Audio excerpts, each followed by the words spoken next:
All right. All right. I think I got. Hold on, Paul. Forgot you. Good morning, All Manosphere. right. What is up, Manosphere, Red Pillosphere, whatever we call this, the Dragon Sphere? I think the Dragon Sphere is cooler. I think we're just gonna start calling it the Dragon Sphere because it's just cooler, and maybe they won't take that one and use it against us. It's like the Manosphere, but with fucking swords. Yeah. Oh, there goes the swords and monetization. ships I dropped and the beards. F-bomb. Y'all Or better like- send super chats. Yeah. So guys, welcome That's to super for the DragonShip. beards. Yeah, welcome to DragonShip, guys.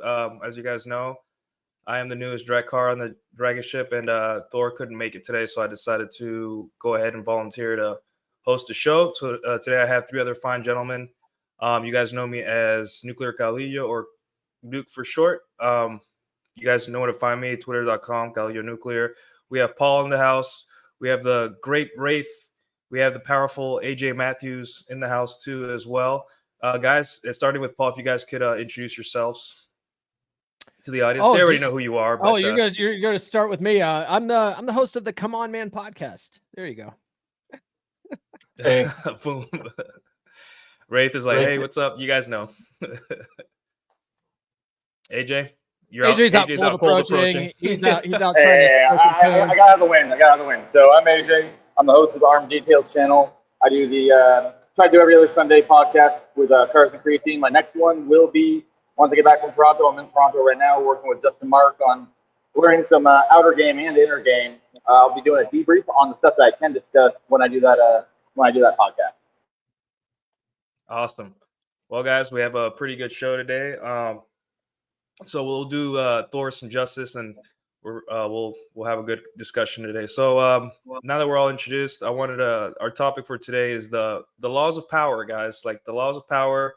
I remember reading this book around 2013. I was 10 years younger than I was now, 11 years younger, and it really opened my eyes because I also thought not only in blue pill idealism with women, but blue pill idealism with people in general, the way the world worked. I was very sheltered as a child, so I didn't really understand the world I was stepping into when I was leaving college and joining the military and all that stuff. So it's not a guide. I don't see it as a guide, but more of this is how it works. This is how human behavior is. Suck it up, Paul, what is your opinion on before we start naming our favorite 40 laws of power? What's your opinion on 40 Laws of Power? Is it useful to men today? Is it just a fun book to read? It's a good history book, or what's your opinion on it? It's so I've read this. I've read The Art of Seduction. I tried to read the Laws of Human Nature. I couldn't get through it. Tried. So goddamn like it's yeah. He just goes off on these tangents, and I'm like I forget what law he's talking about. But 48 Laws of Power is so good.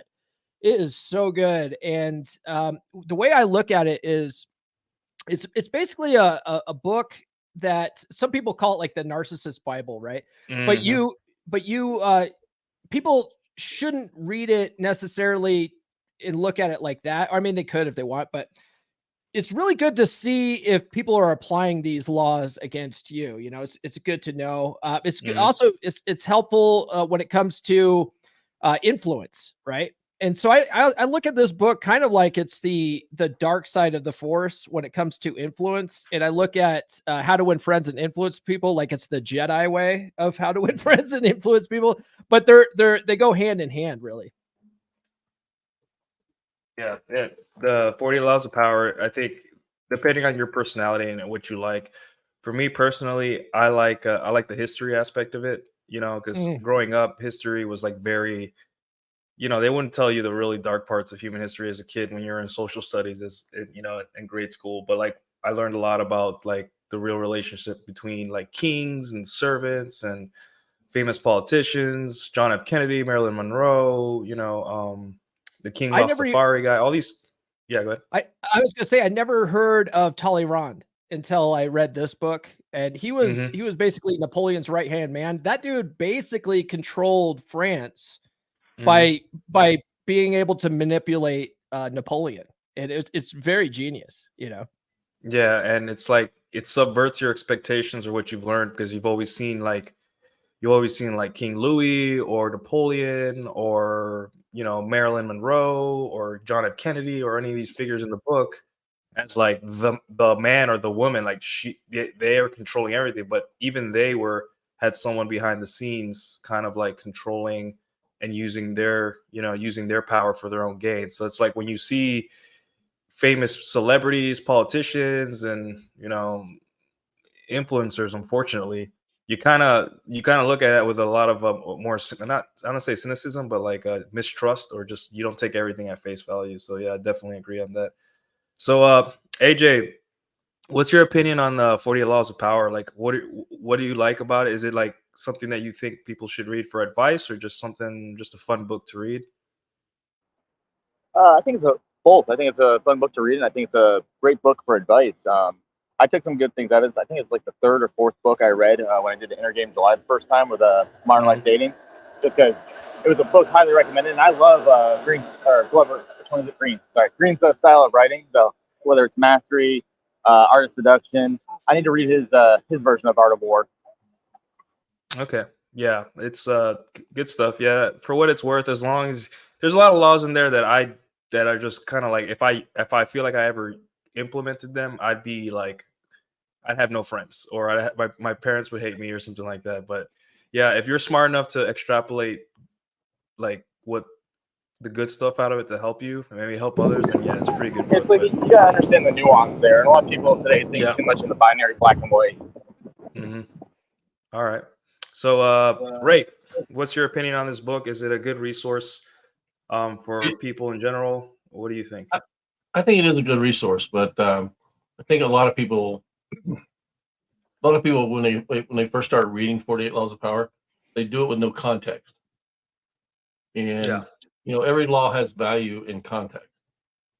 So you really have to look at what it's saying and contemplate how you would execute that and how you can bring that in the context of the life you're living. Okay. I've always said, and when I give my private webinars and stuff like that, every form of communication is a form of manipulation.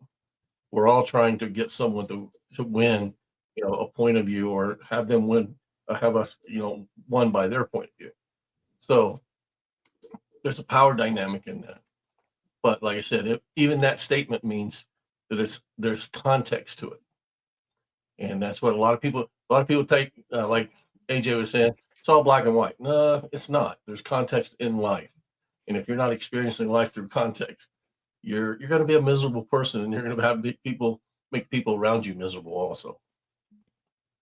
Yeah, you listen to what some guru says 2,000 miles away, who's not even your same cultural background, doesn't have your same family situation, your same problems, but you apply that, and now you're mad because it didn't work. You probably paid money for it, and then the people around you are mad because you're not taking care of, you're not using your own brain, you're not taking the information at face value enough. You kind of you haven't tailored it to your life experience. You want a prescription, not a guide. So yeah, I could totally see that. So I'm about to pull up the laws here. Let me quickly. I'm just curious to see what you picked as your top 10, Nuke. I have, well, when I say top 10, not the ones like I use top 10 that I see that I'm like fascinated by. And then there's ones that I like live by. Like I live by it. It's always helped me. Like for example, act with boldness. Like that's something I learned in the military. Like you don't half-ass stuff. You just, even if it's wrong, you finish all the way to the end, because if you're doubting, it looks much worse when you're doubting yourself doing something, especially when you're leading that people. Is wrong. If you're some kind of a have manager, to believe your own bullshit sometimes. Yeah. Because if you seem doubtful, then people won't trust your leadership. It works in a relationship too. It's like it even works right now, like with what I'm doing here in Toronto with the cold approach. Like if you're not sure of yourself, you're gonna mess up the set. Yeah, and that goes into guys that are like, oh, these girls don't cold approach girls because they think I'm creepy. It's like, that's because you're not approaching with confidence. Oh, here we go. Yeah, it's like once you get past about the 30th approach on 100 approach challenge, you kind of get a little numb, so it doesn't really matter with the confidence. Can you zoom in? Yeah, I think on that? In the browser, I think you can hit the hold zoom. on. Yeah, it's Control Plus or something. Or no, I can do it from here. Zoom. These ads, I should get an ad blocker. God All right. damn. So I got this wonderful little preschool chart. This little preschool chart of the 48 Laws of Power, you know. For the guys that don't like to read books. It's a long book, but there's a the guys that don't like to read good. There's a concise version of it that they just cut out half the stories, because a problem with Green's writing is he goes off on these tangents with some of these, some of these stories that it's like you get the point after the first story. You don't need 10 stories. Like 3 more paragraphs. Yeah. I totally agree. I haven't read Robert Greene in a long time. Yeah. Oh, did I knock you guys out of the? Hold on. You knocked out some of the guys. Yeah. I think it's the layout you picked. Yeah. Thor's got a bunch of custom layouts that he's got here. A whole bunch. He was really going. I'm trying to get try the. Let's see here. I let can me control. See if this one works. Yeah, that one's good. That's a good one. Okay. That's perfect, actually. Perfect. Okay, cool. It's like the Brady Brunch. All right. So 48 Laws of Power. I guess we can do this in that we'll just go down the list and then we'll each talk about one. And if we both agree on one or disagree on one, we can discuss it. But I think the one that I use, especially with, my dating life, which I'm not really dating that much anymore. I'm kind of like focusing on this and work and family and all that stuff right now. But I'd say court attention at all costs. But a lot of people, like the influencer community and the guys that are just trying to make a living off YouTube at all costs are doing crazy things in order to be relevant and be, and it's almost like when you fry your dopamine sensors, like with food, pornography, or whatever, you need something even more crazy. And that's what's happening, I think, on a lot of scale, because like 5-6 months ago, Adam 22 got cucked on purpose by his wife. Obviously, they're a pornography couple, so whatever. But now it's a gangbang. You know what I'm saying? Like, they're doing whatever it takes. Yeah, exactly. And you see this with many influencers. Like, they'll invite a normal guest with that's smart and knowledgeable and has a lot to add, and then people will tune in because, like, okay, this guy's smart. And then 6 months later, they invite a crazy, like probably clinically bipolar person to their show to act a fool, be dumb, throw chairs, whatever happens. And then people just keep needing more and more, either kayfabe or more like crazy events on these shows in order to tune in, because they're doing everything they can at court attention. And that really can mess with the individual.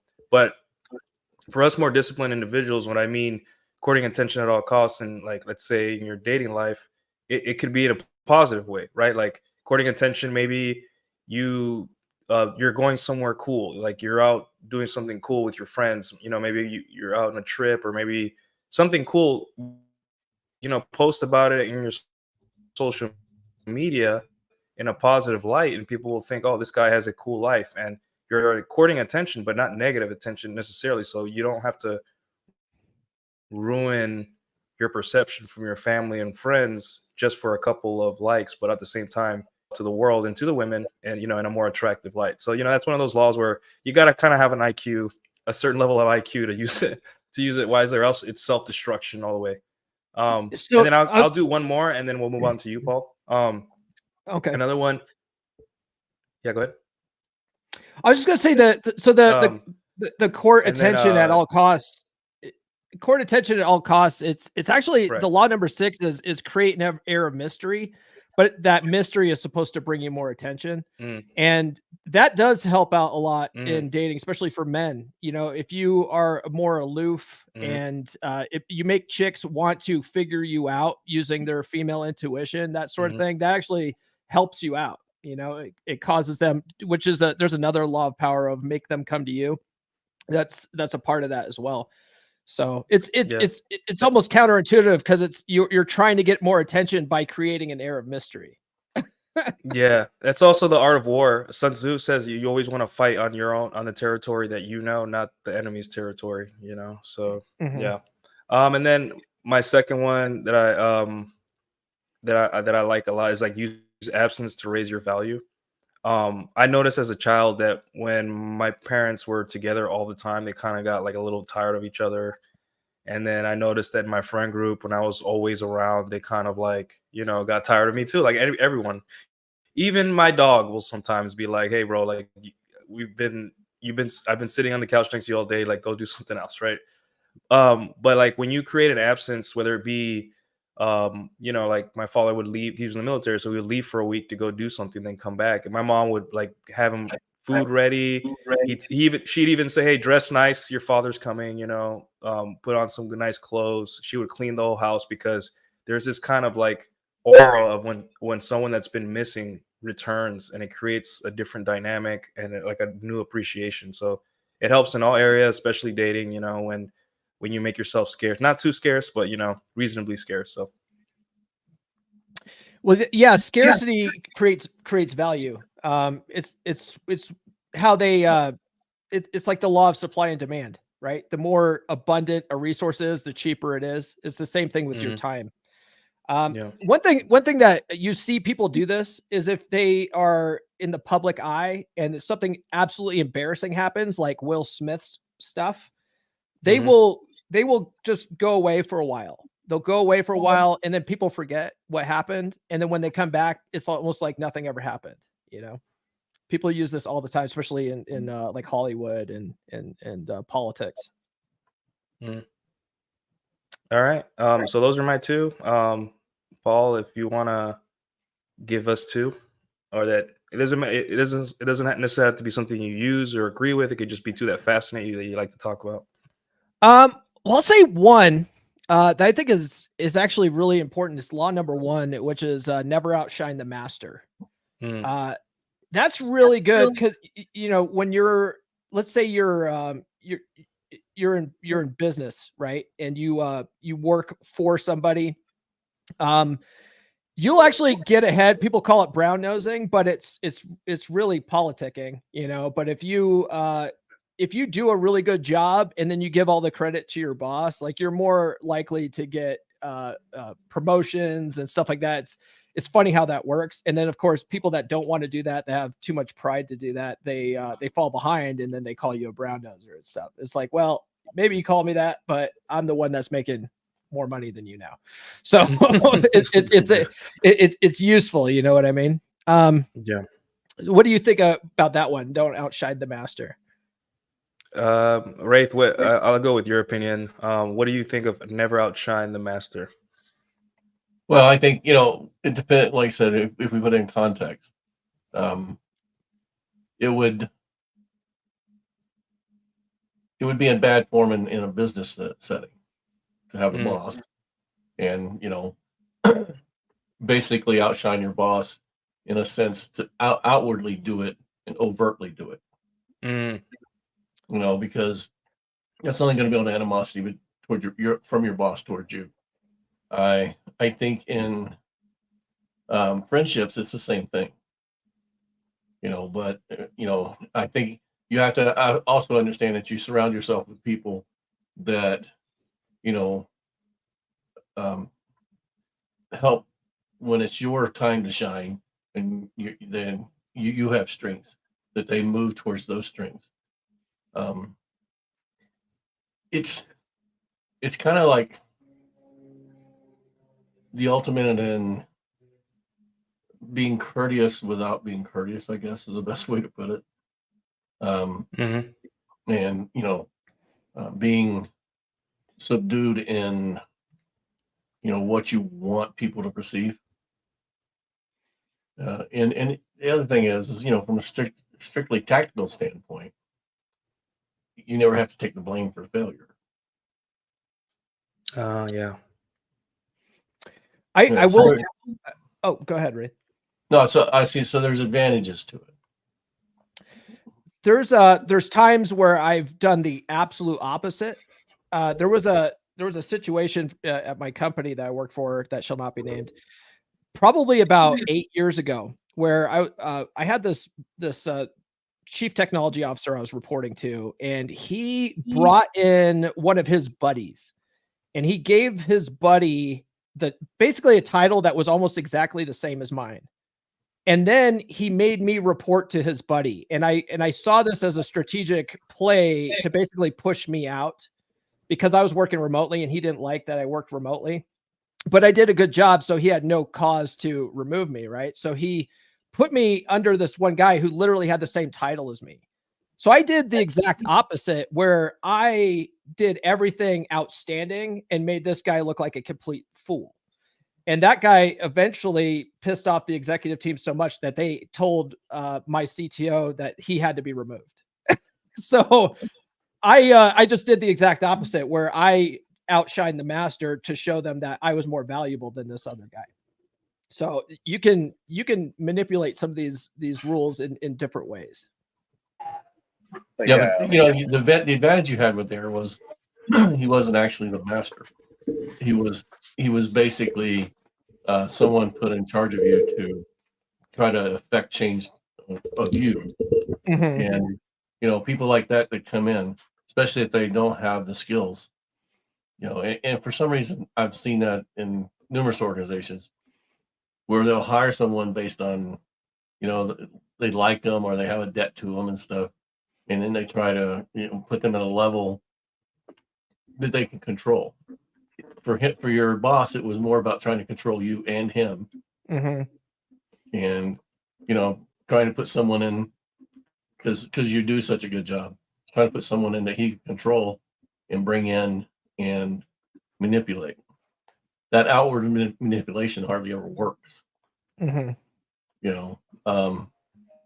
So you did the right thing. You outshined the idiot. Yeah. And basically the king had to, recognize the idiot. Yeah, this actually kind of reminds me of when I was working for Talgo and contracting with Amtrak. I actually got kicked off the property. Luckily, I had my job with QTS already, but it's because the Talgo supervisors are outshining the Amtrak general foreman and getting the trains out, and it pissed the Amtrak off.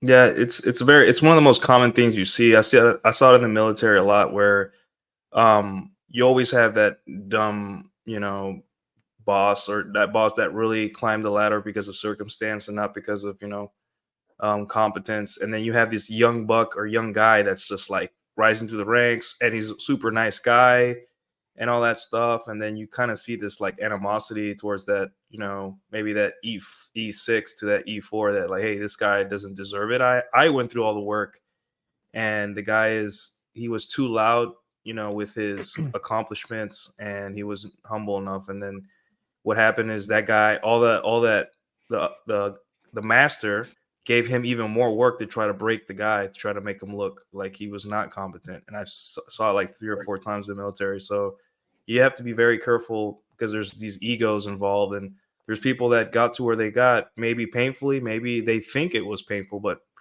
it's one of those things where you really have to be careful, because it could really cost you a lot if you're not, you're not smart about it. Yeah, you have to really think about how you're going about business and look at the signs of like jealousy, professional jealousy, and all that. So, and what was your second one, Paul? The second one I really like is something that I actually struggle with, because I'm a big mouth and I talk a lot. But I mean, you're a professional podcaster. I'm a professional podcaster, yeah. But law number 4 is always say less than necessary. And this one was something I had to learn. Oh, that one's tough. Yeah. In the dating market, when it comes to texting, less is more. When it comes to being on the date itself, letting her do 80% of the talking actually benefits you. So less is more. And not giving too much of yourself away, which, that's part of like law number 3, which is like sort of conceal your intentions and stuff like that. But just shutting the fuck up helps you out so much in life, that you know, guys tend to word vomit all the time, and it's a bad habit that they need to learn how to break. Yeah. Yeah, a lot of guys I think Rob says, like, the power of shut the fuck up is like one of the best things you can ever learn. A lot of guys talk themselves out of women, they talk themselves out of job opportunities, they talk themselves out of everything because they simply don't know what to say, not to say, and it pushes people away because, like, no one wants to be with someone that says everything. They want a little mystery around you, and they want someone they can confide in. But if you're the person that you're always spilling the tea on everything, or you're just not a person that's discreet, you're never going to get that level of connection with people, that intimacy with people in general. So yeah, and it's hard because we have a lot of opinions as guys. We love to talk. So yeah, it's tough. So I could definitely see I struggle with that one too, but it's, you have to shut up sometimes. Yeah. So Wraith, give us two that you like, fascinated by, don't agree with, or that you use, or whatever. Well, the first one would be create your own identity. Way Mm. too many men and people, way too many people have this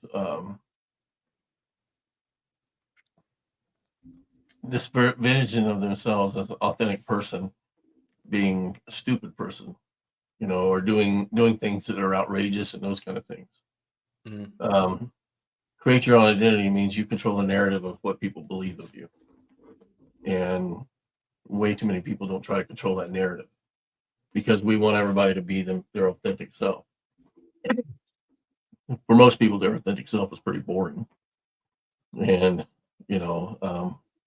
if you're acting outrageously all the time and you have no control over your identity because there's a camera everywhere these days, and everything you say is managed and monitored and watched. So when I talk to people, I explain to them, people only know about you what you want them to know about you. You have control over that, unless you go do something idiotic like step on stage and smack somebody, or those kind of things. Yeah. So that's one that I always preach to guys. You're in control of your identity. Create what you want it to be. That also goes into helping create your own reality, because you are what you believe you are. So I tell people to put a lot of effort into looking at their values and stuff to decide who they think they want to be or who they are, and play to those strengths. Because if you're not doing that, you're going to come off as being fake. But that's not what you want to portray. You really want to portray your authentic self, but you want to portray your authentic self through your values and how you execute your values in life and your beliefs. Okay, yeah. Create your identity. I guess I think that's one of the ones that's like the tallest task out of all of these. It's like, because a lot of guys, they don't know who they are. They live vicariously through athletes, celebrities, content creators, sadly. And they don't, when facing the real world, they don't have a really grasp on who they are, and they tend to mirror personalities that aren't even real. And they wonder why they're so miserable. They think that they have to be a certain way to be accepted, and it's a tough. I think that's the hardest one of the hardest ones to actually use to your benefit. It's like for me right now, like I'm actually having like the existential crisis doing this boot camp, like with that finding who my authentic self is. And I think that's kind of screwing me up a little bit with this whole approach, because I did like the 100 approach challenge the other day, and it was just like boom, boom, boom, boom. But I got numb and it's like I got like shocked out of it. Yeah. Yeah, you just gotta live life. You gotta challenge yourself. I found out who I was in my darkest times in my life, and sometimes I find out who I was in the best times of my life. And it's very interesting because you're just like, oh, it wasn't that I was just voluntarily acting like this. It's because this is who I am. I'm not doing this as a cope. I'm just like, I literally am like this. This is who I am. So I can accept myself for being like this and work around it, or use it or not use it or whatever. You know, So yeah. what does being your authentic self even really mean? Because your authentic self is whatever you fucking choose it to be. Mm-hmm. You can be like however you want, and as long as you make that a part of a habit, you know, let's say your current authentic self sucks, and let's Mhm. say that nobody fucking likes your current authentic self. Something needs to change. So if you change something about yourself that you would like better, and then you make that a habit, that does become your authentic self. You know what I mean? Yeah. Yeah, and your authentic self is your view of you, not someone else's view of you. Exactly. Correct. Correct. Yeah. And like I said, it's a projection of your values. You know, it's and you know, to go all psychological here, it's about changing those presuppositions that you tell yourself, so that you can go in and change your beliefs. And by changing your beliefs, you also change your values. Right. You know, so that's something that a lot of people never work through. They get assigned their values that their parents had and never experience anything other than that because they don't look inside enough to say, hey, I could be better than this or I could be worse than this. You know, and it's not just always looking at how to be better. It's also looking at what decisions would you make that would make you a worse person to you. And you know, we motivate ourselves by going towards something or away from something. And when you're being introspective, you have to do both of those. You know, if I behave this way or if I believe this way, what's the negative effect it's going to have, but what's the positive effect? Yeah. I mean, yeah, you do live in a world where you have to adhere to the laws of physics, but that's it. Everything else is up to you, you know. It's all up here. Yeah. Never tell me the odds. You have to be like I use fictional characters not to be exactly like them, but some of the mindset like Han Solo. I love Han Solo because he has a sense of duty, but he's also a risk taker, but he also protects his friends. You know, like that's a cool character, and that's like, you know, maybe I want to be like that, but in my own way, you know. And in the old Red Pill, like back in the forums, we'd always talk about like the coolest celebrities, like James Bond and all that stuff. And it may seem kind of corny or whatever, but like we were talking about why we like those characters because yeah, they were cool, competent, honorable, but they're also attractive and they dressed well. And it's like seeing a lot of guys out now where they model themselves after like Timothy Chalamet instead of like, you know, um, you A know, masculine character like eh, John Wayne, like any yeah, John Wayne character. yeah. It's just like, man, Dude, like, Uncle Iroh from Avatar, perfect example. yeah.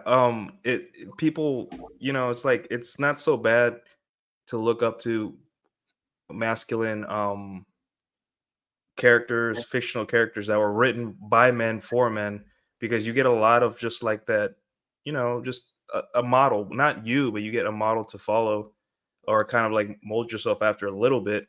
But you know, Thor um, talks about that in his book, Dominant Masculine Presence, about modeling yourself after certain behaviors that you see in Hollywood and making that a part of who you are, you know? yeah, just not modern Hollywood. Maybe Right. anything pre 1980s, 2000. Yeah, lots of testosterone, like, yeah, yeah, something like not that. modern Hollywood right now. But like, yeah, there's always something to learn from characters that are written for you as a man, like World War II movies. You know, like the only movie I can watch without looking at my phone once are World War II movies. I will stay stuck to the screen for 2 hours without blinking because it just fascinates me, you know. But I put any other movie, even a Marvel movie, I'll be checking my phone every 10 minutes. I'll be like kind of into it, but like, yeah. So all right, AJ, if you can give us 2 laws of power that you like, hate, don't agree with, The agree first, with. the first one I really like.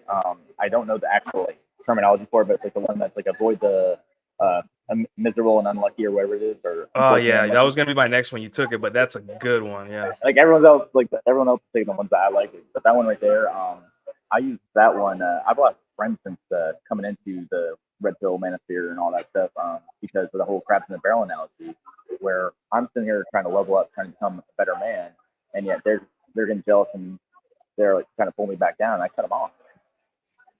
Yeah. It impacts your mental state. People, it's like crabs in a bucket. It'll pull you down, if you let it. So it's good to cut these types of people out of your life, or really significantly minimize your contact with people like that. I've had to do like, I've even cut my own older sister off just for a drug habit, and even before I was red pill, I actually cut my own grandmother off because I realized she was an unhealthy, toxic, miserable person. Yeah, it's not easy. There's some people that it's really easy to cut off a friend that you met like 6 months ago, but like lifelong friends, family members, even a girlfriend or a wife, it's really hard. It takes a lot. Like as a guy, it's hard for me to cut off people I've known for years because we are naturally very committed to the people in our tribe. It's just very normal biological thing. So when it comes to the point where you're just like, this person doesn't even want me to be better, and I have to make a decision right now. You see this a lot in relationships where guys start getting fit and the girl starts getting mad because the guy's fit and starts feeding him more and tries to weigh him down and all that stuff. And it's just like, you have to make a decision, man. You have to, I had that either... with red pill chick. When she was kind of a chubby chaser. And when she met me, I was a fat bastard. And like the first year we were together, I lost all that weight. And oh boy, that must have been a lot of churn in that relationship. And she liked it at first because I was looking better, but then she started resenting me because she didn't want to work out. She didn't want to work out as much. She wanted to eat whatever she wanted, and I was like, no, I can't eat that. I couldn't eat, and that was like annoying her. And I ended up not working out, and for the best. And so now I'm dating a fitness competitor. So yeah, that law is, it's like another guy struggle because they don't want to dump their girlfriends. They don't want to dump their childhood friends. They just want to keep coming back to, it's almost like comfort, right? I would say it's comfort where you know the person, they don't push you to be better. They're not competing with you. So it's like, this person accepts me for who I am, but in reality, they're just pulling you down because they don't want to be left behind. So that's why I suggest to guys that they avoid gals that talk about how they like dad bods, how they like chubby guys and stuff like that. Because girls only say that when they want to stop working out themselves, when they want to be lazy. I swear to God, that's why they say that.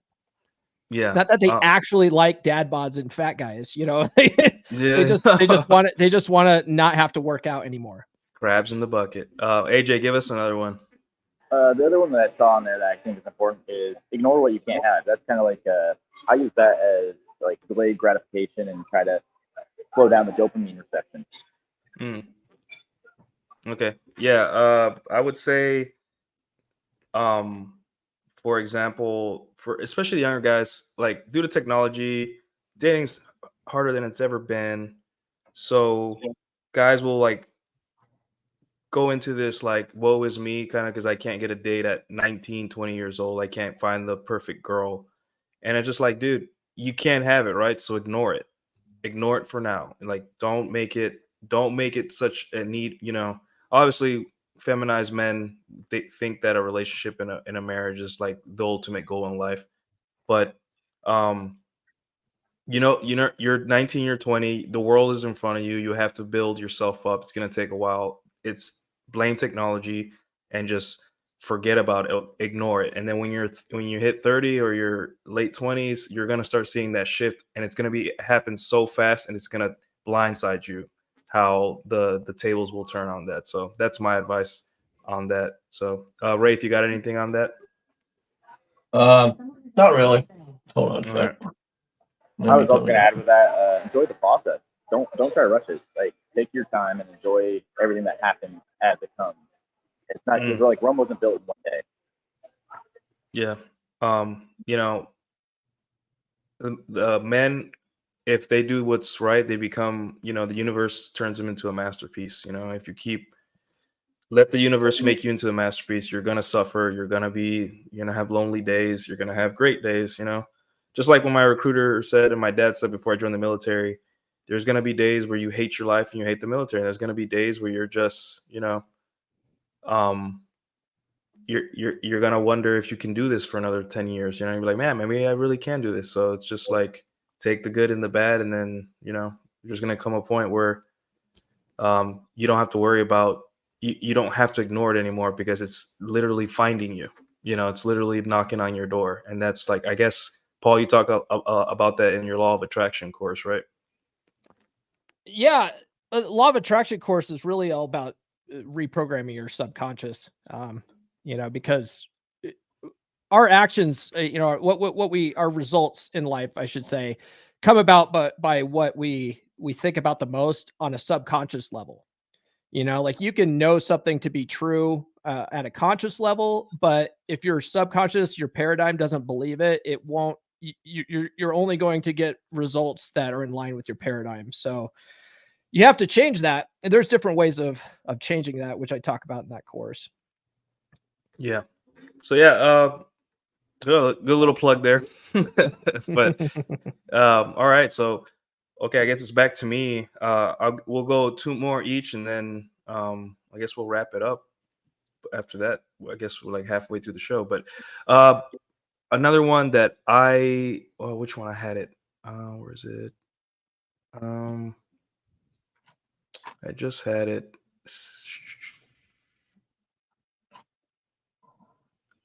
Create compelling spectacles. Right. You have to be like in the Dark Knight or the Dark Knight series, you have to be more in the eyes of your opponent. You have to be more than just a man, right? You have to be a force of nature in everything you do. And I learned this in the military as well, where when I got to a certain level, when I was qualifying higher level watches, higher responsibilities, I started, you get a little confident. People start relying on you. People respect your opinion after years of telling them, people telling you suck and you don't know anything. And then, I for some reason I adopted this mentality that I was invincible. Like the younger guys would see me get yelled at. They'd see me not complain as much. They'd see me kind of just always a smile on my face, even though it was a rough day in the military. Or we were 6 months out at sea and everyone was like miserable. And I was just like smiling, like, hey, guys, let's go to the gym. And screw it. We're all miserable. Let's all work out, And then they started seeing me more as like a force of nature than an actual person. And that created a gravitas. And I got to meet and counsel a lot of younger guys because they wanted that mindset. Like, how are you so like chill? Like we're screwed out of a port call, or we're all in trouble as a division and we're all gonna get punished. Or hey, dude, you just got your license taken away to operate a reactor. Like, how are you just so chill? And I'm just like, I don't know, dude. I'm 2 more years in the military and I'm out. Like it's not a big deal. None of this is personal. It's just you're in a system that's gonna punish you sometimes, even if you don't deserve it. You just take the good with the bad and do the best you can. And then that creates kind of like an aura of just like, you become a flat character, and a flat character is basically a character that is like very hard to break in stories, but influences everyone else to become a better person passively. There's a lot of stories where there is a main character where they don't really have much character development, right, in the story, but everyone they touch or talk to or interact with, good or bad, evil, semi-evil, or good, all get on their program because they're so impressed by um that person's like aura and understanding of life and how outcome independent they are, and they just move on from their problems. They change what they can and ignore what they can't. So I think that one's very important. It's helped me. I kind of like stumbled upon that one because when I reread the 48 Laws of Power a couple years ago, I was like, wait, so all I gotta do is act like I'm some kind of like heroic figure, not so much stoic, but just like, kind of like take it to the chin and relax, and guys, it's gonna be okay, don't worry about it. And then people will gravitate to me and like me more for it. That's why you got to stay away from complainers, from people that are constantly worshiping celebrities and other people. And then you want to around people who are like interesting and creative and kind of like inspire you as well. So that's a big one for me. You guys have any thoughts on that? What kind of helped me out in that regard, actually, crap, wasn't wasn't 48 Laws of Power. It's actually Power of Now by Eckhart Tolle. I Oh, read that a yeah. couple times. That's a And good book. I'd get into arguments with my ex fiance, and I'd be like, she's like, "Why aren't you yelling at me? Why aren't you doing all this?" I'm like, "Because it's not worth it." Because I'd sit back and observe my emotions come up and like ask myself, "Is it worth getting into this?" And no, it wasn't. Yeah. Anyone else have any thoughts on that one? Okay. And then don't seem too perfect, you know. Part of my brand, when I see guys that like to talk about, you know, masculinity or intersexual dynamics or all this stuff, they paint themselves as perfect. Like they're this perfect person that never gets rejected by women, that never has a bad day, that they figure life out. They're like 25-year-old masculinity coach and they figure life out and they never have a bad day. Meanwhile, I present myself like, hey, I had a bad day, guys, or I got stood up, or hey guys, I had a, you know, I had this story where I got completely humiliated by an employer, or, you know, and that people are like, wait, so you're a normal person and you're going through the same things I do? And I'm like, yeah, dude, forgive yourself, because at the end of the day, um, I would be lying to myself and to followers and people who, you know, look at my stuff if I just said like, you know, I always have perfect success and, you know, everything in my life is just peachy, you know. Obviously, you don't turn it into a woe is me, like, you know, there is a line there, but you always want to present yourself as a human being. And the people that threatens the most are the people who build a brand based on them being this kind of like perfect figure of, you know, just has That's everything figured out. that's a big problem in the space. Mhm. There's certain content creators that they portray themselves like they're batting 1,000, right? Especially like let's say like they're cold approach pickup artist guys. What they don't show you on their pickup videos is that they got rejected 10 times before they got the girl that was responsive. You know what I mean? Mhm. If you read the book The Game by Neil Mhm. Strauss, those guys weren't batting 1,000. They would go out, they would target specific type of women that fit a certain type of uh I don't know, demographic or whatever. You know, they were looking for girls that would be more susceptible to their approaches, but even they weren't batting 1,000. And it's like they would go out and approach and get rejected all the time, you know. So guys see these coaches out there that look like they have the perfect game and stuff like that, and they don't realize that a rejection is a part of the process, you know. And And I'm seeing that right now with the coaches I'm working with. Like one of them, I'm not gonna mention names. He actually worked with Mystery. Like Mystery was his coach on this stuff, and he's like, yeah, we were getting blown out left and right, even in the Mystery days. yeah. And so, and like when it comes to dating apps, right? Guys get so down in the dumps because they're getting chicks flaking on them. They get chicks that ghost them. They get, you know, all that kind of stuff. And it's like, no, it happens to literally everybody, man. This is how the game works. And you just have to keep, it's a law of averages type thing, you know. You can improve your odds, but you're never going to completely get rid of some of this stuff. And it's just a part of how it is and how you just have to learn how to handle it better, you know, and not dwell on the outcome independence. That's the big thing when it comes to anything dating related, you know. Yeah. Of course, you need to look at yourself and like, hey, I ain't shit, and that's okay. But not I ain't shit like you have nothing to offer the world. I ain't shit in that you are not above the laws of physics. You're not you can't control the universe just because you understand the red pill. You can't control the universe, right? You do the best you can, and 9 times out of 10 you'll have 10 times out of 10 actually you'll have a better outcome than someone who doesn't try. You know, a better doesn't mean better like you're gonna get a 10 out of 10 model 2 months into reading The Rational Male, right? But you'll be better off for it. You know, you will be better. It guaranteed. It will move the needle at least an inch, right? It depends on your life circumstances, but you will be a better person overall. And you know, you need to manage your expectations, and you know, you can't control the universe. You know, that basically that you can't control the universe. Yeah. What's your other one, Paul? I was going to say you can work with the universe, though. I mean, not to get all woo woo here, but the laws of the universe are pretty precise. You know, we can land a man on the moon within a fraction of a second. You know, based on mathematical law, right?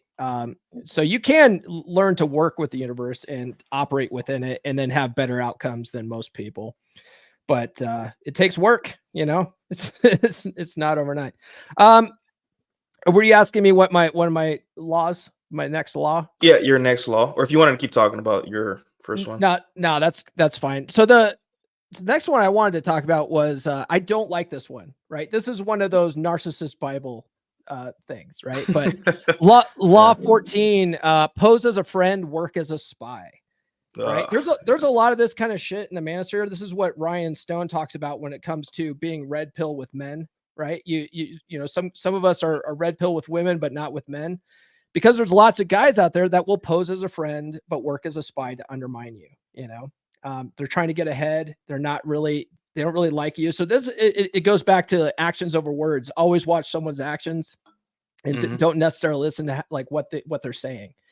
You know, if their words and their actions are congruent, then yeah, they're probably legit. But if their actions are showing that they're trying to undermine you, but their words say otherwise, it's like, okay, keep an eye on that person, you know.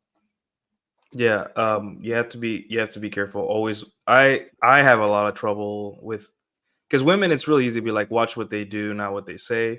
Because, you know, but with your friends, you want them to be good people. You want them to be on your side, or with business partners, or just people you even stream with, or that invite you on a podcast, and you're just like, oh, this guy's a nice guy. He seems nice, you know, and you get cornered on a podcast, you know, and then you're just like, oh, I'm the product here. I'm being used for my views so this person can get ahead, and I was not even warned of this. So And we you just saw gotta that be careful. recently with Saucecast and MLB, like how they cornered him on the stage with that stuff.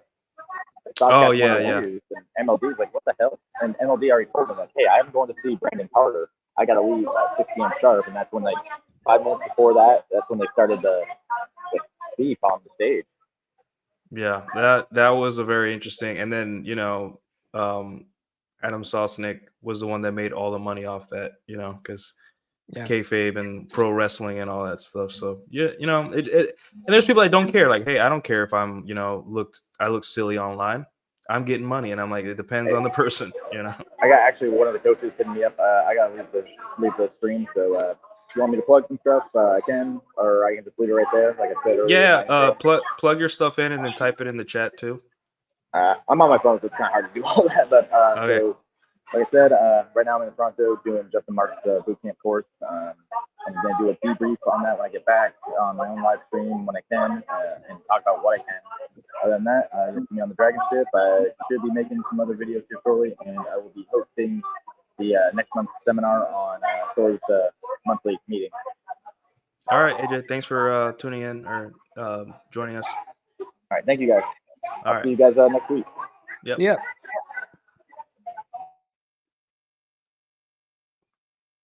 All right. So, Rafe, what are your thoughts on that, if you have any? Oh, which one? Pose as a friend, work as a spy. Yeah. Have you been the victim of that as well? I kind of run my life a little different than most people do. I don't. If I choose to participate, I take responsibility for what I choose to participate in. Okay. And if it goes poorly, that's my responsibility. It's not anyone else's. Well, hence, I'm very selective about who I do show up on camera with and the topics that I talk about on camera. You know, some beliefs I hold very strongly, and I don't. I'm not going to debate them with people. So I can see how it's beneficial in some respect, but you know, when I go into my next one, which is control the options, I am constantly controlling options of who I appear with or what subjects I talk on, because I'm not trying to protect my image or anything, but the other side to it is you know, I do believe in creating your own identity and managing that. So I can see where it's beneficial. Have I had it tried to be done to me before? Sure. But, you know, I haven't fallen prey to too much of that kind of craziness because, when it gets to the point where I say, look, this conversation needs to end, I walk away. And I don't care what I look like when I walk away. Yeah, you're just over it. You're like, we're done here. Yeah. So. Probably saves a lot of time. But yeah. All right. Paul, you have anything else on that? Not that one. I do have the next law and I think we talked about it a little bit. I don't know if we talked about this specific law, but law 25, recreate yourself. I think that one's really important, especially in the men's self-improvement space. If you, like I said before, like if being your authentic self sucks and isn't getting you the goals or isn't achieving the goals that you want out of life, then you got to change something up. And it's perfectly okay to recreate yourself. The problem you'll guys find in trying to recreate themselves is when they're doing something new, a lot of times their close circle of friends will be like, "Oh, you're not being yourself. You're not being yourself." And that's fake. It's whatever. It's like you're gonna get that. You're gonna get that because the people that know you from your non-result getting self are going to expect you to act a certain way. But when you're trying to level up and be different and change some of your behaviors, you are recreating yourself, and it's at first going to seem not congruent to who you are, but eventually it does become who you are. Right. Everything we do is habit based, or at least 95% of what we do is habit based. So you got to develop new habits to recreate yourself to get better results in life. Yeah. And you create boundaries for yourself when you're recreating new habits, and, you have to exercise those boundaries. And a lot of people don't like to have boundaries, especially if you haven't had a boundary for a certain thing that's been going on in your life for years. And all of a sudden you say, yeah, we're not going to do that anymore. And you create that boundary and you say, and they keep pushing against that boundary. It's not, yes, you're changing, but you're changing to benefit yourself. And I don't think men should go out and strive to be, not all men are narcissistic like we hear on TV. Men change first off, there is some self-interest in it. Men change for their own self-interest. Okay. But they also change for the interest of other people that are in, they have an effect on in their lives. I don't think any guy, a guy, he becomes his own point of origin, center point of origin, but he has to understand that it has effect on people around him. And those people that embrace that effect and say, hey, this is moving us as a group or as a team or a partnership the way we want to go, that's the person that you keep. The person that says, hey, I just can't deal with this new you. So, okay, well, it's been nice knowing you. And, that sounds glib and flip, but it's not, because eventually it's going to happen anyway, because it's going to raise conflict within that relationship. So you have to decide, up front, whether or not you're going to be able to handle that conflict. And a lot of people's failures come from not being able to handle conflict. And, they allow people to pull them back into, where they were before. And, misery loves company.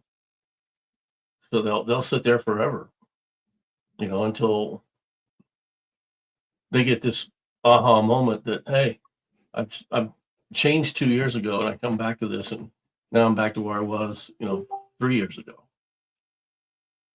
So, but like I said, you have to take responsibility for that. Yeah. Personal responsibility is really big. Because laws of power are amoral. So every man has their own personal morality, I think, but you have to fit it within your own morality and your own boundaries. Because if you do stuff that's against your own morals, you're not going to feel good. Obviously some of them are a means to an end, but sometimes no matter how Machiavellian people tell you to be or you should be, sometimes it just doesn't sit well with you. You'll try to convince yourself that something bad is good, or I'm doing it because I have to, but in reality you're miserable because hey, this is not me. This is not, I don't want to be like this. So you have to really fit these within your own morality and your own boundaries of how you treat others and yourself. So yeah, definitely agree. All right. You have anything else to add on that, Ray? Well, I think Paul talks about the woo-woo stuff, and there are certain things that all men strive for. They strive for a place in a group. They strive for a way to identify themselves as being valuable to that group or society or the human race, and they do that through. If we go back to what we were talking about movies, those movies that men enjoy watching, what do they project? They project honor, integrity, decency, Sacrifice. and sacrifice, which are the core values that most men,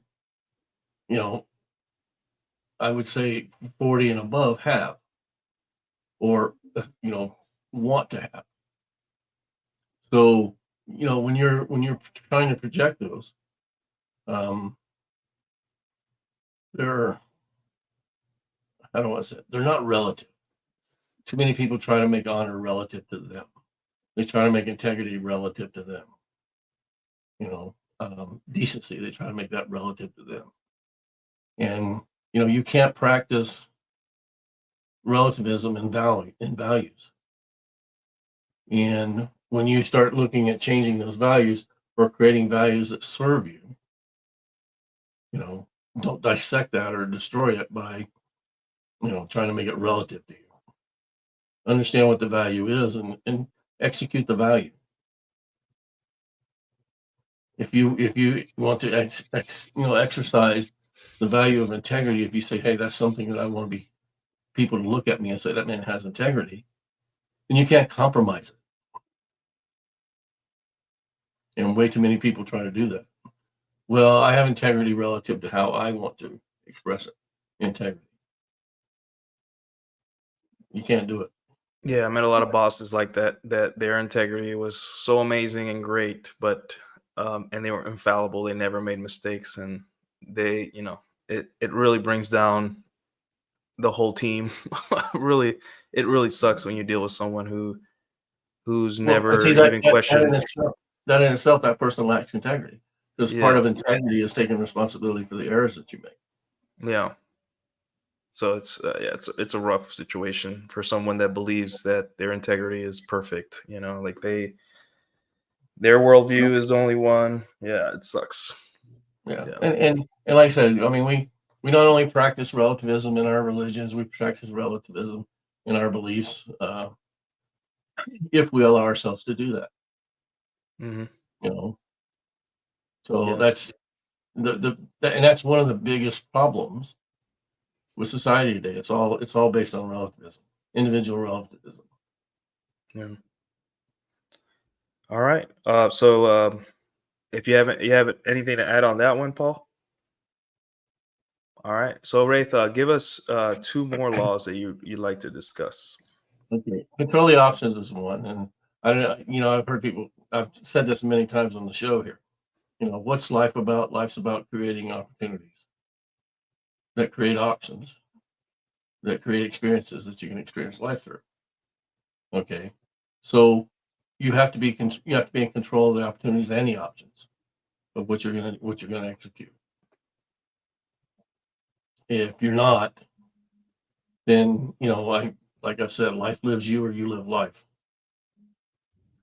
So controlling options allows you to have some input on how you live life and the happiness and what you can derive from that happiness or life.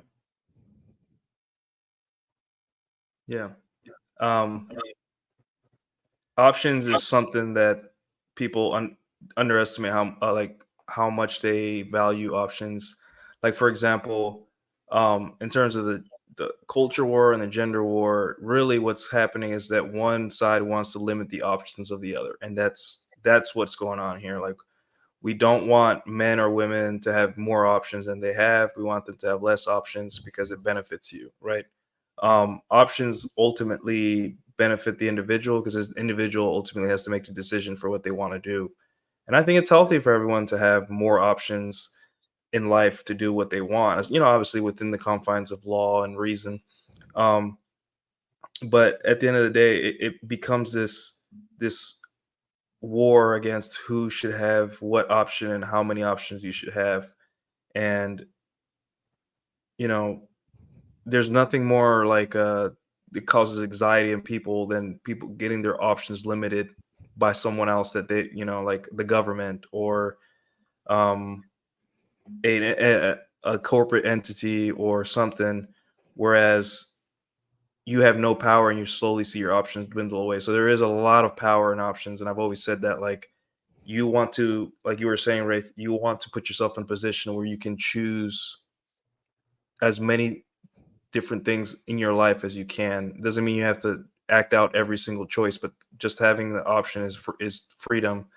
Um, but sometimes too many options is not always great. You know, we're seeing that now. Like if you have too many options for, you know, maybe for like food, like you get Uber Eats, or you know, instead of making yourself a meal, that's bad. You have way too many options. You can really make yourself unhealthy because you have literally every single food item you could ever imagine at your fingertips. I don't think that's healthy for a person.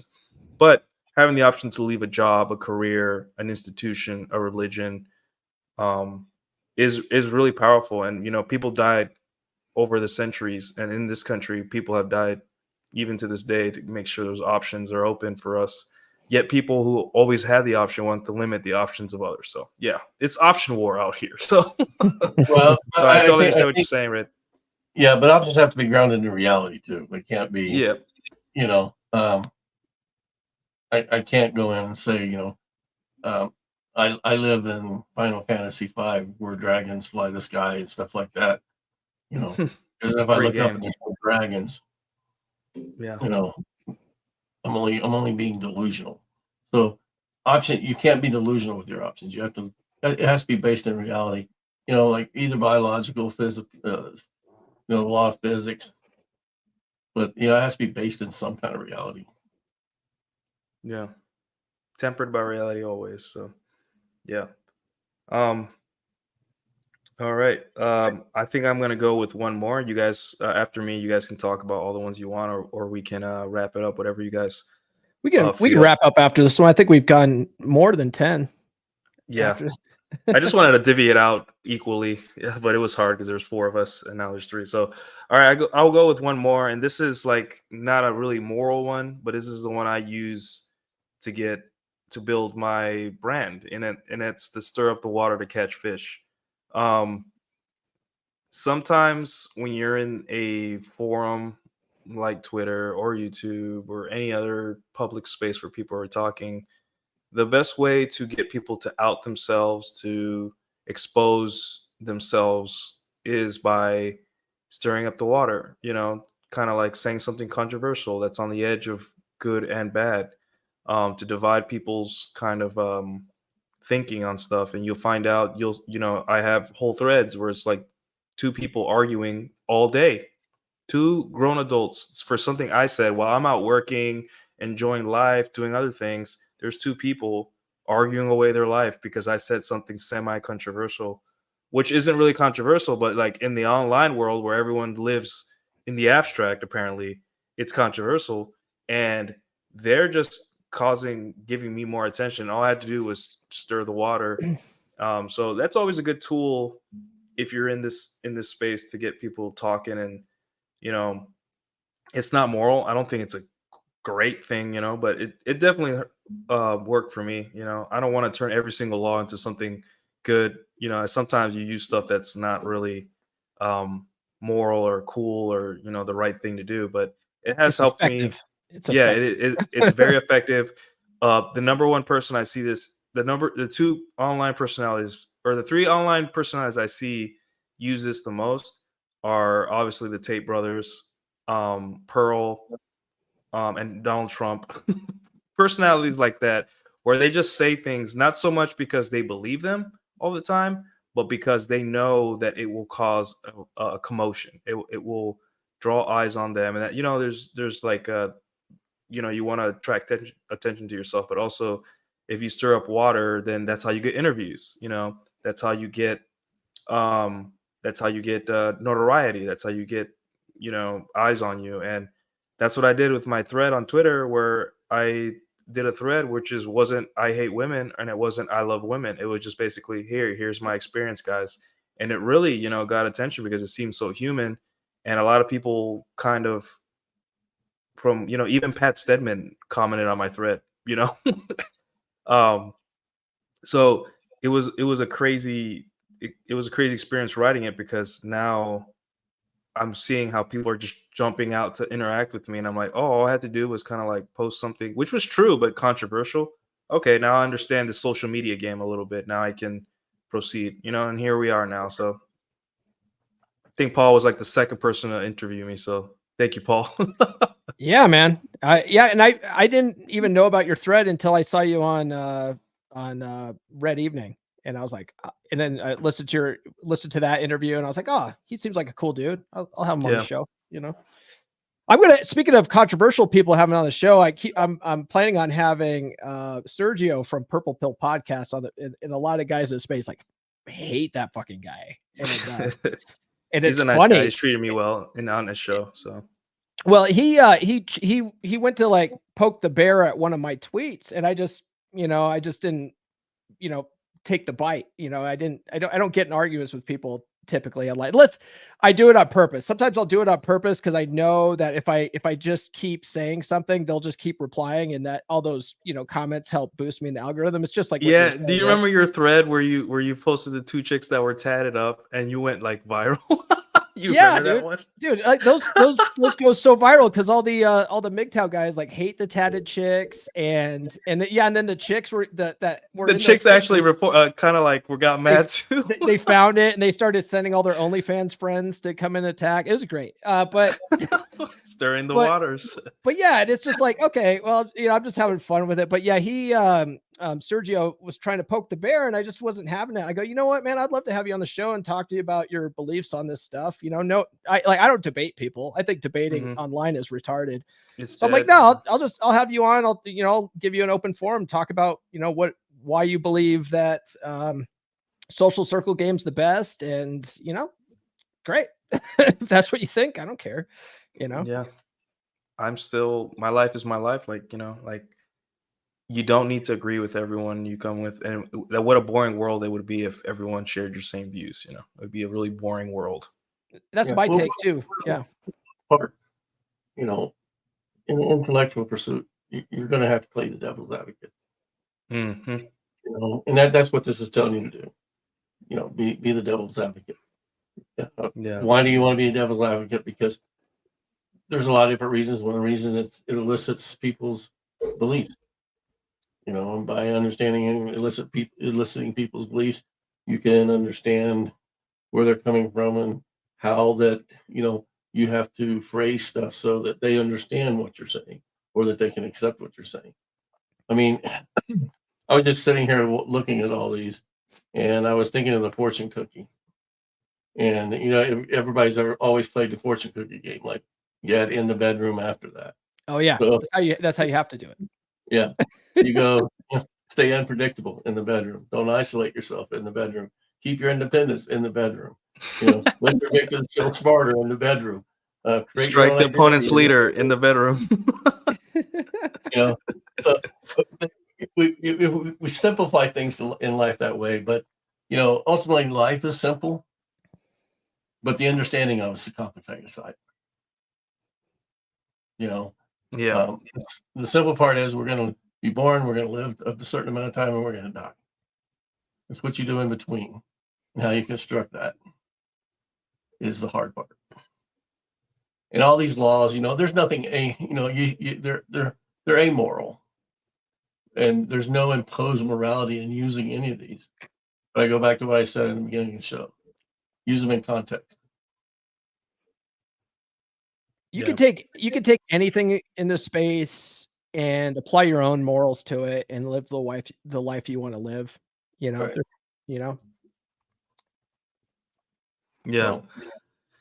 Yeah, like it's your choice. Just like intersexual dynamics, the red pill, you take the information and do what you want with it. You know, obviously, if you do it wrong, you'll probably end up in jail, or you'll probably end up, you know, angry, yelling at women on a podcast for hours, or judging them. Or you can use it to improve your life. It's all you. You have the option to do whatever you want with these laws of power, and reality will teach you one way or another that how to use them or how to not use them. You know, so like Wraith said, it's all about context. You know, never outshine the master. That doesn't mean if your kid is doing great at sports and now did better than you in sports when you were a kid, you start trying to Start tell to that he undermine sucked. him and stuff like. Yeah, you know, you want your kids to be better than you, and then like I use your don't. absence. Yeah, Fuck them kids. No, fuck them kids.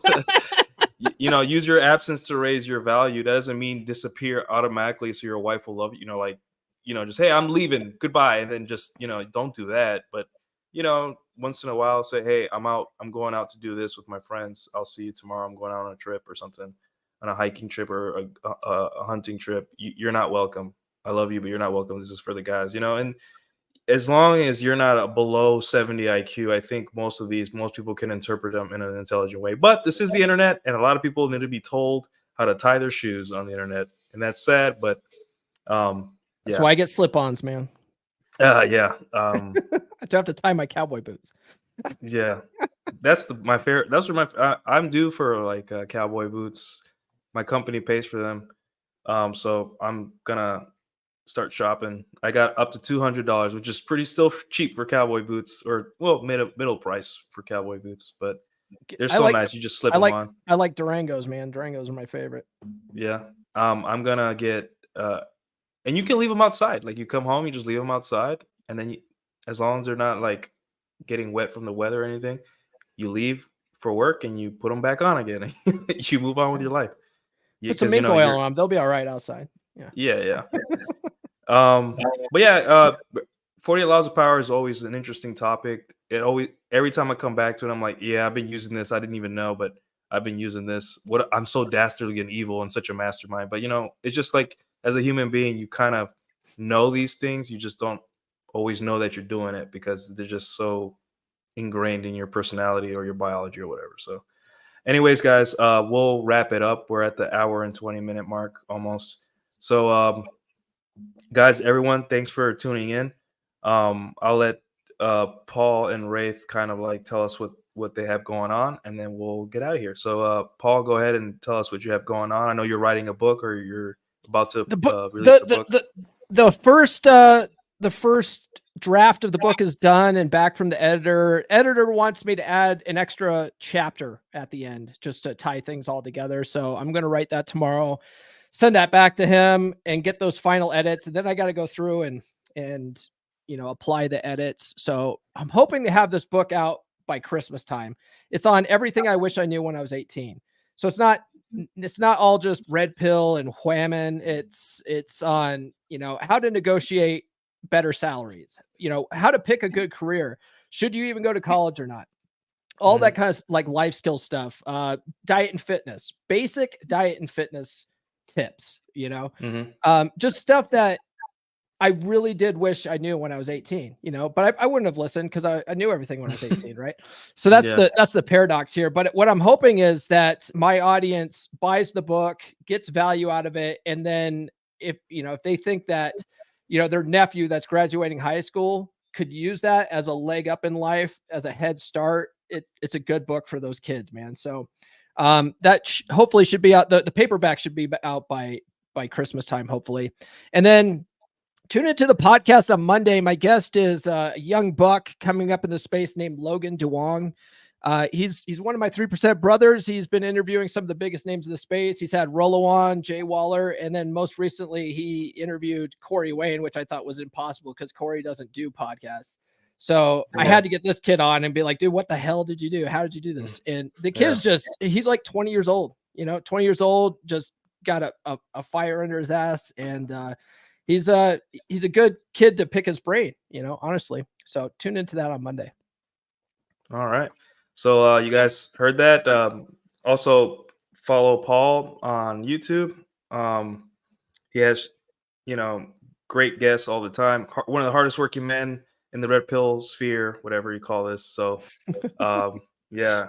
And guys, me and him have 2 interviews, one on my channel for his pay-per-view battle with Glenn Lawrence, who isn't here today to defend Glenn's, himself. But hopefully he's editing that the pay-per-view fight, because that he said that's going to come out here in November. He should be done with the edits in November. Yeah. So if Glenn you guys could buy the pay-per-view here, but he's going to have a trailer for that here coming up, and then you guys can see what it's all about. Yeah, Glenn's a really hardworking guy.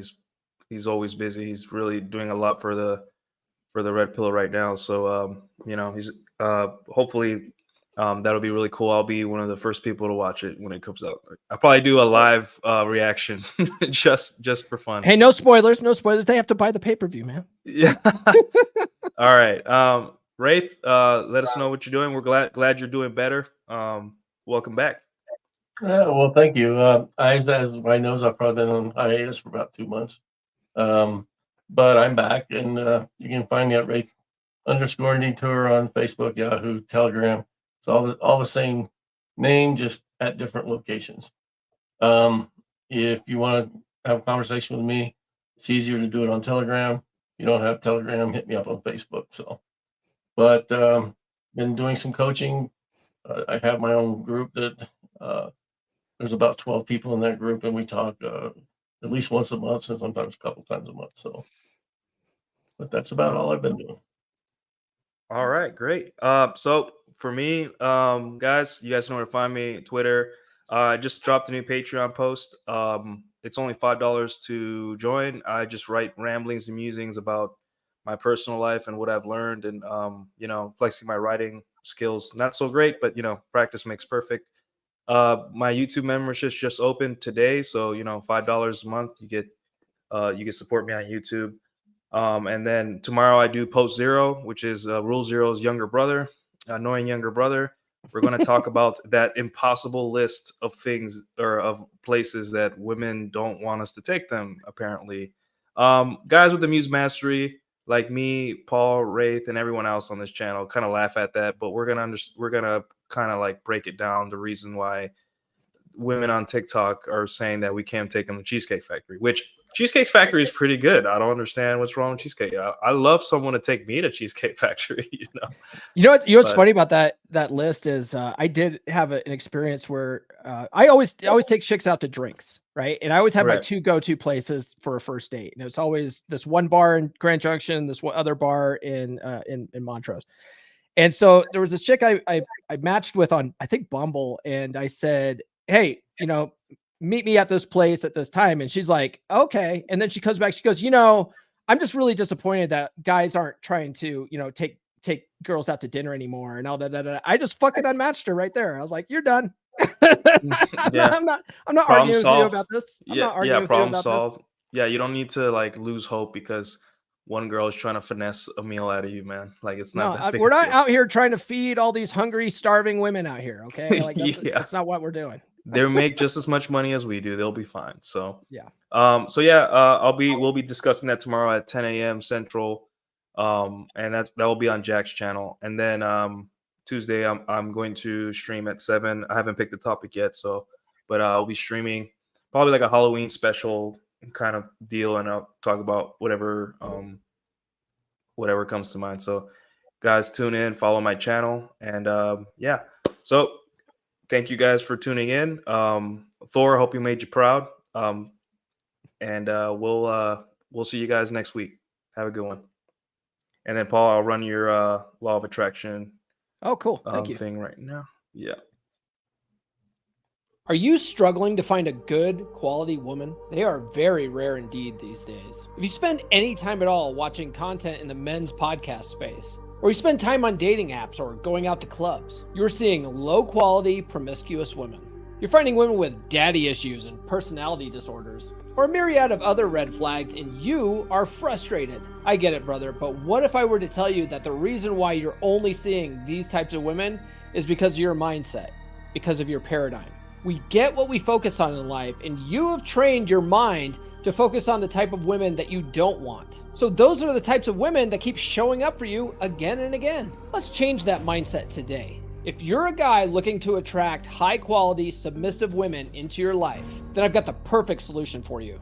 And let me tell you, brother, it's all about mindset. That's right, you've got to reprogram your thinking to focus on the type of women you do want. That's where my Practical Law of Attraction course comes in.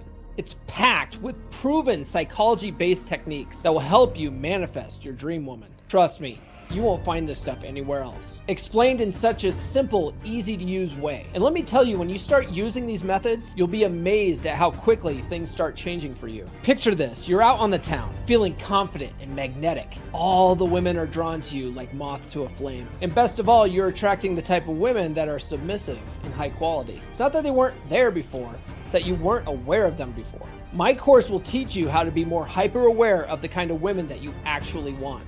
It will teach you to believe that you're the most attractive man around. And when you believe it, you'll carry yourself that way. So what are you waiting for? The link's in the description. Start living the life you've always dreamed of. Don't miss out on this opportunity to up your game and find the woman of your dreams. The law of attraction is nothing without action. So what are you waiting for? Act now.